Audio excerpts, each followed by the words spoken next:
Did you see that? We got power. Let me do that again. And can turn on lights with a switch. What a big weekend for me and Trenton. We temporarily got power in the Gavin now. And it's probably not going to be temporary. It's going to run like this for probably a while until we actually get the power pulled into our property. We're still going to be off grid. But we do have a service panel over here. We have a service panel with some breakers hooked up. And that's a big achievement for us this weekend.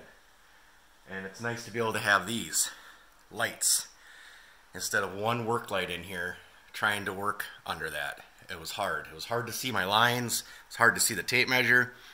And this is a big plus for us now to actually have switchable power. And we wired up all of our outlets down here too so that we can run our power tools off the outlets instead of having extension cords running in here and then 3 ways off of the extension cord and another 3-way off of that to be able to power everything. This is great to be able to have some power. We're still off grid. We're still on a generator. I'll show you what we did out here to be able to achieve to have power. I backfed one of my RV plugs. So we have these tails coming out here. These 30 amp tails coming out the wall, and eventually those will have an RV plug on them. So we have friends that come up and visit us in the summertime. They can plug into an outlet with their RV. Well, that's what I did. I wired a male extension cord end on the 130 amp tail here that sticks out the wall, and that goes over to our generator over here. We got a small little Honda 1000 watt generator that we run, and we have a bigger one for when we're running the tools, but that one's loud and we only run it when we have to run our power tools. So generally we're running off of this one. It's nice and quiet. It doesn't bother anybody. You can't hear it once you're about 100 feet away. You can't even hear the thing running. I'll come in through the back door now. And this weekend also, Trent and I finished up a bunch of the OSB too. We finished the walls down below, down here, and we did half of the bathroom walls. I didn't want to run them all the way up to the ceiling because I don't have light hooked up inside of there yet. And that's kind of my temporary kitchen in there. So I didn't want to completely cover those walls. Then I went to having light going in there. So we just left off half of it. We just went up halfway. And everything we have is this outlet wired in for our entertainment. And you wouldn't think you need much entertainment, but in the evenings, it's fun for us to sit back, relax, and enjoy the Dukes of Hazzards. That has been Trent and I's entertainment all summer. We bought the Dukes of Hazzard seasons. It's like, or the whole series. I think it's 7 seasons there. And we just started season 3 after being up here for 6 months working on the place. We just got onto season 3. So we didn't watch them every night. But we'd maybe watch an episode. Almost every weekend we'd watch at least one episode. So it takes a long time to get through all those. We're seeing that because some of the seasons have like 5 discs. But that's our entertainment. And we actually had our friends come down, or they came over from their cabin this weekend on Friday night and last night and watched the Dukes with us, Mike and Mitchell. And I think they enjoyed it too. They actually been borrowing seasons from us to watch it on their own time at their cabin. So let's walk upstairs. I'll show you the upstairs now. And we framed our dividing walls up here so that we actually have bedrooms that are kind of laid out now. So we can get an idea of how our space is going to be up here. And it did get a little small now, you know, by putting up the dividing walls. But now there's individual rooms up here. And people can have their own space. This is a bedroom back here. This one's a little bigger than the other bedroom, for us to be able to jog this door opening over like this. And my concern was if I had 2 doors, a door there and then a door right there, you would lose all this wall space right here. And to me, I'm sure there's enough wall space here to be able to put a hideaway couch right there to have another bed. So if we have visitors, we have a bed for them.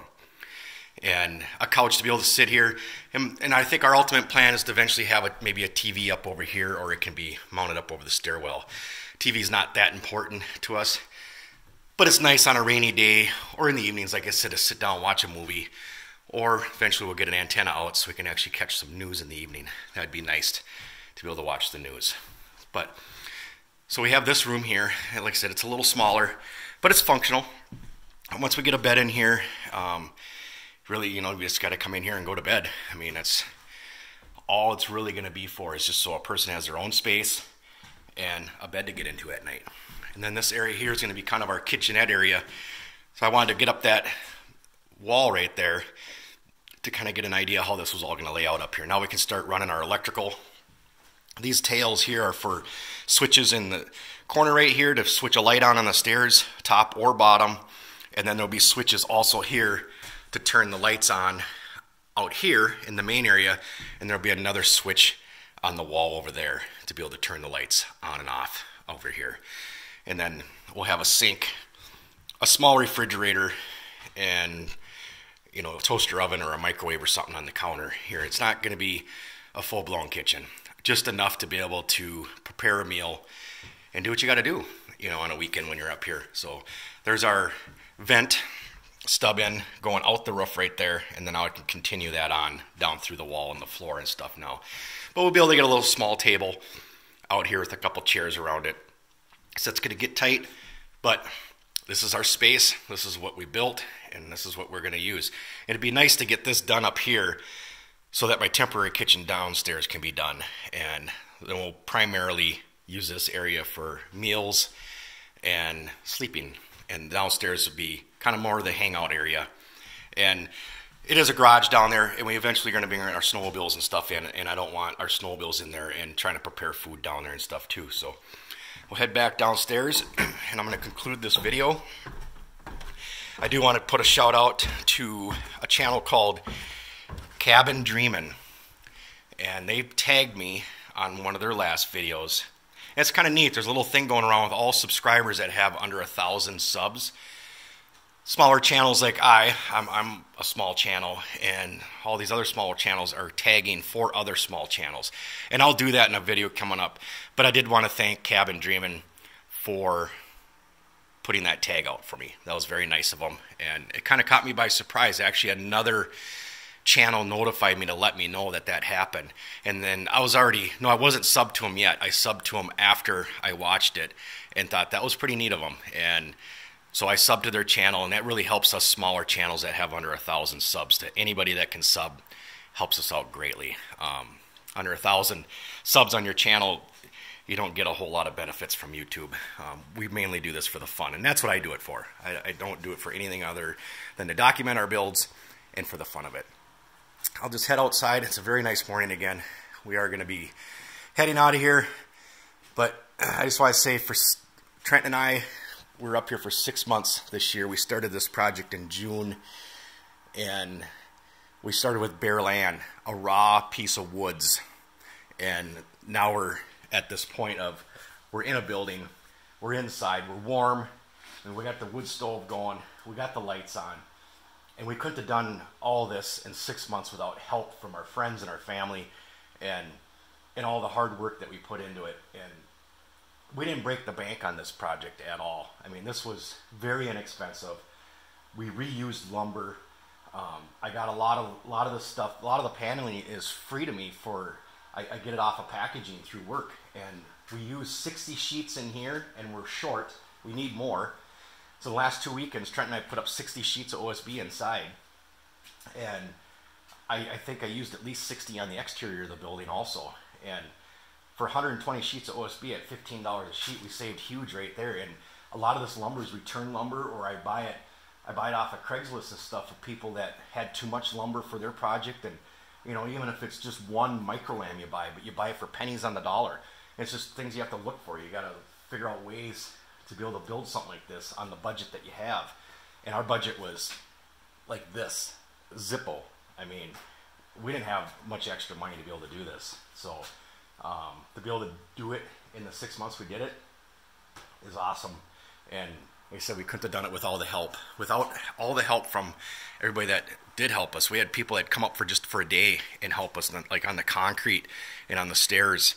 And without that, we wouldn't be here right now.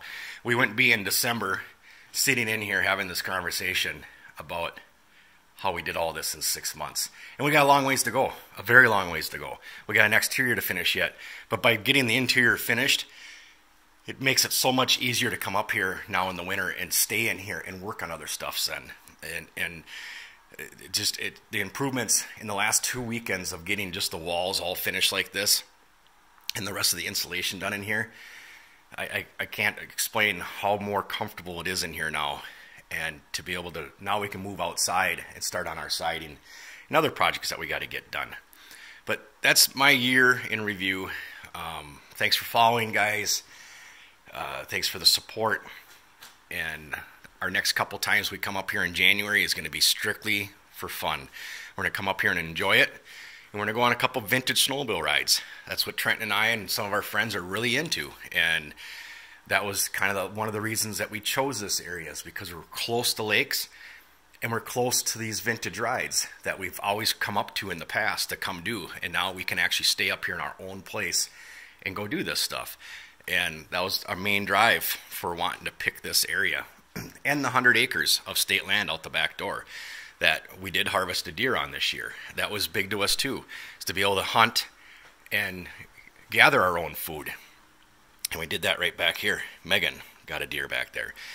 And that's great. That was another huge plus for this area where we bought our piece of land at and to build our cabin on. So thanks everyone. We're just ready to take off and head home and work on projects at home. It's a never stop, never ending. It's always something. So thanks guys. Thanks again.